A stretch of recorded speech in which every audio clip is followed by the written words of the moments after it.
Hello everybody, I'm Henk from Phusis and I'm here with Françoise Haumont.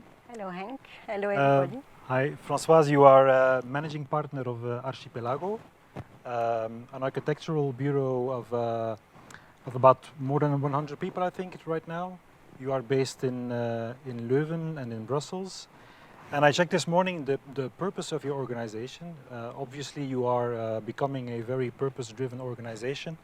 And this morning I read that your purpose is a contextual and sustainable architecture is created to better live, care, work and learn.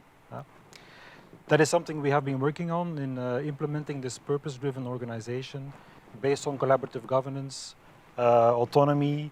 We have been going away from the traditional pyramidal organization that we have known in the past. Could you tell me a bit more? Why did you take that decision as an organization to go into that direction? Well, Archipelago was created end of 2016, and 2017. So Archipelago is the merging of two architectural firms, one from Brussels, one from Leuven. And in 2017, we spent quite some time to come together around a mission, a shared vision, shared values. You gave some of those elements right now, Henk. And the end of 17, that was clear, and we thought we were good to go. So our structural internal organization was quite different in Brussels and in Leuven, and we thought simply we were going to take the best of both ways and put them together. So to make a story very short, we took Leuven upon a vertical axe, segment-oriented organization, and Brussels was more competence-oriented organization, and we put it on the horizontal axe. So we came out with a nice matricial structure, and we thought, let's go. By the end of 2018, we kind of felt that we had some tension at the crossroad, the crosspunt of the vertical and the horizontal axe, and our matrix suddenly felt a little bit rigid.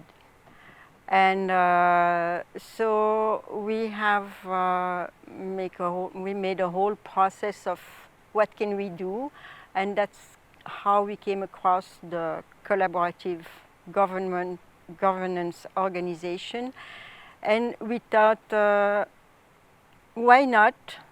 First, of course, it was kind of challenging, but on the other hand, it felt that it made sense according to our project, because our business is to make projects, to study buildings, and and we were putting forward in our vision and in our mission the fact that we were co-creating a project with our client, with all the stakeholders had to be involved in the process. And so we thought, why not put this collaboration way into our deeply into our organization. And in January 2019, we met you, and we thought, how do we go from here? That's Archipelago collaborative story. Great, and that's where we started working together. Yes. So me and my colleagues with you, indeed. I think that one of the main reasons for becoming what we call a collaborative organization is the capacity to adapt to circumstances. How has it enabled Archipelago really to adapt quickly to the unpredictable in your environment? I will point out on our view, three elements that were quite fundamental. First, all the work we've done into going into a collaborative organization had created what I would call dialogical spaces, where everybody within the frame of the circles or the roles that we had defined has a voice, and where anything can be approached, whether it is ordinary or extraordinary. So that's the first point. The second point is the autonomy that had been given, that had been promoted while our collaborators would take any role in any circle in the organization. That autonomy gives everyone the opportunity to be initiative and creative. And the third point is, of course, the method. Without the method, it's chaotic. And I think it was probably the most difficult part, is to try to manage this method. And the three things in the method that I would put out is the meeting process, the sequences in the meeting process, the advice process is that you have the autonomy to take a decision, you have the autonomy to propose something, but you have to ask anybody around you if it affects them whatsoever. So this advice process became very important, and of course the no objection decision, that you don't agree because you agree, you say yes, you agree because you say I don't have any objection. So that was for me the three important points. And of course the unpredictable came with the COVID-19. It took us, for the 130 collaborators, it took us a week to propose the technical solution that had to be made in order to work virtually, and in a week everything was set, and on the 19th of March, when the government decided everybody should be at home, we had 130 collaborators working at home. Within the day, all the teams were reorganized by themselves virtually, recreating the dialogical space that they had physically in the office, and all the project could go on, and all the goals were met before the holidays, the summer holidays, and only the ones that were not fortunate to work on the study stage of the project had their work reduced because the site were reduced. But even then, all the collaborators got together, agreed to reduce their time when they were overcharged, overloaded, in order to have balance of the work. And as a result, I think only 5%, not even 5% of the collaborators had to be put on chômage, on the unemployed policies. So we were surprised ourselves how well it went. And I think the journey that we had done for a year was part of the reason why we could do it so easily. It had already made you stronger. Yeah. It's just we just jumped into the water more rapidly than we thought. But great. Another aspect of a collaborative organization, of collaborative governance, is a quite radical choice for autonomy. I think that the audience here, HR decision makers, are very much interested into the aspect of autonomy. Now, I have perhaps a bit of a philosophical question for you. My question is, why is autonomy as difficult to receive as it is to give? Wow, a very difficult question indeed.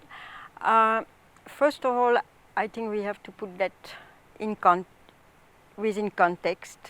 I don't think in the organization some people give the autonomy and others receive the autonomy. I think each one give and receive. Now, to receive the autonomy might be difficult for certain person because it comes to self-confidence and to be aware of what are your capacities, what are your skills, your competencies, your experiences, and to be honest with yourself in order to be able to embrace that autonomy. And it does give you also, you have to question at some point your comfort zone. That doesn't mean that the organization tells you you have to come out of your comfort zone, but you have to question it because you have the opportunity to come out of it by taking initiative and being creative in some way in the role you are taking. So even if you decide that for you, your comfort zone is something that you want, you have to do it consciously. So it's not easy because it's retrospective and it questions your own self. To give the autonomy, question the dialogue with the other. And that is also kind of difficult because every human needs to control. It gives you some kind of security to might be able to say, I can control this and that. And for some other, it can even be a sense of power. But I would say more, it's secure to be able to control. But we live today in a world that you cannot control everything. So it takes a certain humility, I think, to give the autonomy and to and somehow to realize that to admit that you cannot control everything, and that you have your own uncertainties. And it needs a lot of trust, gratitude, appreciation, whatever the other can bring into the role. So when leadership comes along, it's leadership seen more as a service in order to give everybody the opportunity to embrace that autonomy. And it's quite a challenge and something nice to go for. Yeah, of course. Yeah. Are there any specific HR implications that you see linked to autonomy and to the whole collaborative governance? It's in the accompagnement. You have to be it's transparency for the individual. I think HR challenge is to be on the side of each individual on a transparent level to make so that they can develop themselves in an organization like that. And that's, for me, that's HR mission in such an organization. The HR mission comes to the individual part of the collaborators, while the collective part of the organization is probably more on the operational of the core business itself. But HR has to be there for each individual in order to make everybody comes on the train. Yeah, yeah, yeah. Now, speaking for myself, discovered that when I started working for a collaborative organization, such as Phusis is also, of course, I had to go through some personal transformation myself as well. Do you think that a personal transformation is really critical to the success of organizations using collaborative methods?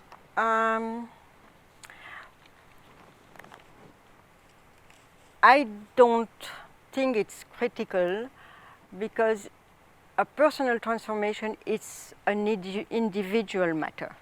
So it's very pretentious, I think, to say that the collaboration of the collaborative government has to transform individual. Some individuals need to change, other maybe less. It all depends, and that's one of the role of, I think, of the HR, in order to measure where personal transformation could be critical for the goal of the collaborative governments. But it's not a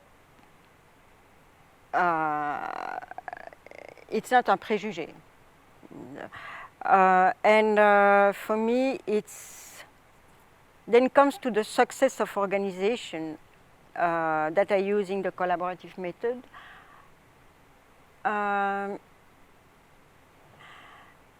Is it the success of the organization that we're talking about with that individual transformation, or is it the success of collaboration? And for me, it's two different things. Collaboration is a choice. It's a choice of organization. Then once the choice has been made, everybody has to share the purpose of the collaboration. So communication is certainly a key point, and along the way,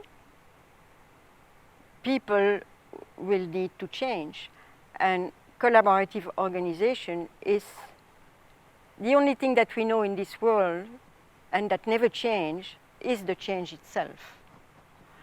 So we always have to adapt. Collaborative organization is an adaptation, it's a continuous adaptation. And so I guess from it, people change, even if they don't maybe have to change, but they do change, because you have to change. That's the only thing we know. Otherwise, we don't grow, so voilà. Yeah. To answer to your question, I don't think it's a critical point at the start, but it might, for some people, become critical along the way. And HR has to spot where it can be critical for one or for the other. And what does HR can do then? Can HR then intervene and help the persons involved, or how does it work? That's certainly case to case, but HR has to be part of the process and not a role on the side of the process. And I don't think there is any tailor-made solution for HR, because we are talking about individual, we are talking about human. So HR has to be more on the listen part than on the making part. And for me, there is no rule that can be defined so far. I haven't found any. You have to, I think you have to move along and adapt yourself and co-create with your team. It's a co-creation. Yeah. Certainly a co-creation. Like in our architectural project, it's a co-creation if you want to make it successful, if you want the process to be successful. Okay, thanks a lot. I think we can take some questions now from our audience. Yes, hello everybody. Yes, thanks a lot Françoise and Henk for this very interesting introduction on collaborative organizations. And yes, I've got some interesting questions. And the first one should be as follows. When we speak about collaborative organization, are we talking about a program, a methodology, a mindset, or a bit of everything? Françoise, what do you think?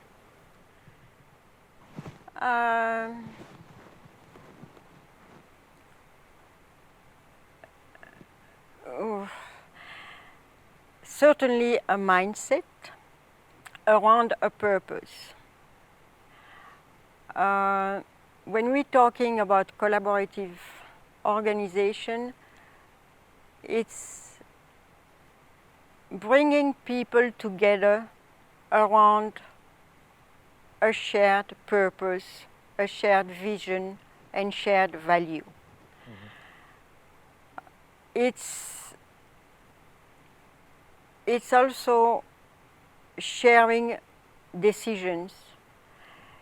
It's actually sharing who the organization is, and not keeping concentrated the purpose of the organization in only one person, two person, or maybe a direction committee, but make sure that we all in the same boat. But to make it work, like for any project, any collaborative project, when you build in architecture, we are studying project with many stakeholders around the table, and the success of the project is when the co-creation could have a place, and where everybody knew where we were going, where we are going, how we are doing things, and that implies methodology. Methodology in the decision making, methodology in how we meet, how we can make the meetings effective and not chaotic, etc., etc. So it does take a lot of method. It's like when you play in an orchestra, you have individually to practice your partition in order to be able, when you come to the rehearsal of the concert, you have, in such a time, you have to listen to the other. But that's what makes music. It's the same thing with the collaboration. So it does take method, and it's important. Method is important. Yeah, great. And another question about the necessary support from the sea level, because of course we can easily imagine that setting a collaborative governance process without clear support at the top is simply not possible. So how do you create, or do you create that kind of support, and mainly how do you engage all people from the C-suite in such a process, and I should say even in such a collaborative journey? What do you think? Why don't you answer that question, Henk? Yeah, I can give it a try, and maybe then you can add your point of view. What we often think is that the C-suite will make one last autocratic decision, which is saying that there will no longer be autocratic top-down decisions anymore. What we see is in our what we have seen at Archipelago and also with other clients of ours, is that it requires a strong determination of the top of the organization, really a strong commitment to go into that direction and to make the message clear to the whole organization that this is the way they want to move forward. How has this been at Archipelago? At Archipelago, we have a direction committee and a board, actually a board that is members of the boards are partners and collaborators within the office, within Archipelago. And so we already had a small team to take decision. When we got into the collaborative governments, we enlarged that team to the partners, and we had a shared vision, and all the partners were brought around the table and to say, now we need to share that vision. So it was not only the CEO or a few people that were so-called at the top to bring that vision and that collaborative mind towards the group, but we brought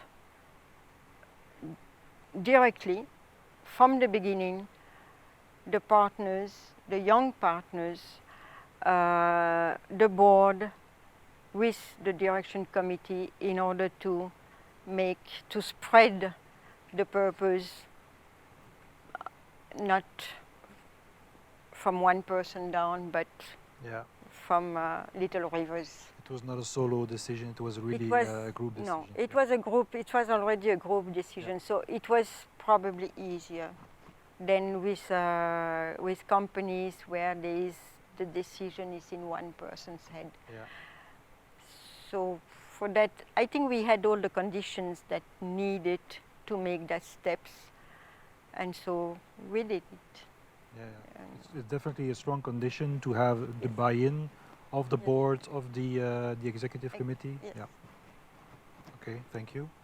And as time is running, so a last question, and of course I kept the best one for the end. And a question coming from the audience: how can we effectively measure the return on collaborative governance from either in terms of value or from a qualitative point of view? Henk, are there some specific metrics that you could recommend to measure that return on collaboration? Question to both of us. Do you have an idea, Françoise? How would you measure it?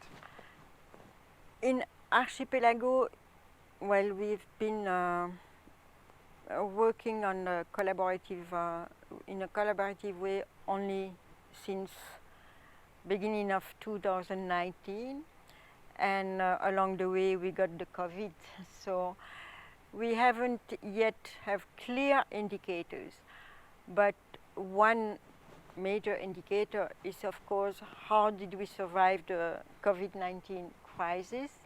Well, I can say today, with no effect on our result, or very little effect on our results this year,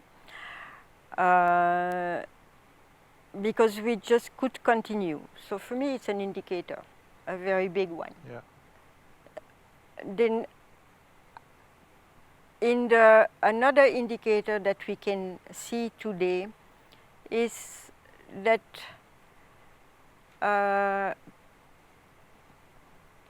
people do take more responsibilities and autonomies in their project. I cannot give any numbers. I can just see that our young collaborators are more and more motivated to step forward in order to give proposition. We have more and more propositions from the collaborators than before. The numbers we will analyze probably at the end of the year. So voilà. No. I think from my point of view that we definitely should measure what we call a global performance, global in the sense of that there are many aspects to the effects of collaborative governance. It has to do with employee well-being, it has to do with employee engagement, But it also has to do with the harder metrics like turnover, Net Promoter Score, customer satisfaction, and so on. So it's clearly a multi-level thing that you need to measure the effects on. Yeah. Okay. Thanks a lot, Françoise. Thanks a lot, Henk. Fortunately, we still have plenty of questions in such an interesting topic, but we must respect the schedule of the summit, of course, and we have to close now. So thanks a lot for having joined this masterclass. If you have any question, of course, we can forward them afterwards to the two speakers, and I invite you now to move to the different roundtables and to the keynote starting at 4 o'clock. See you later.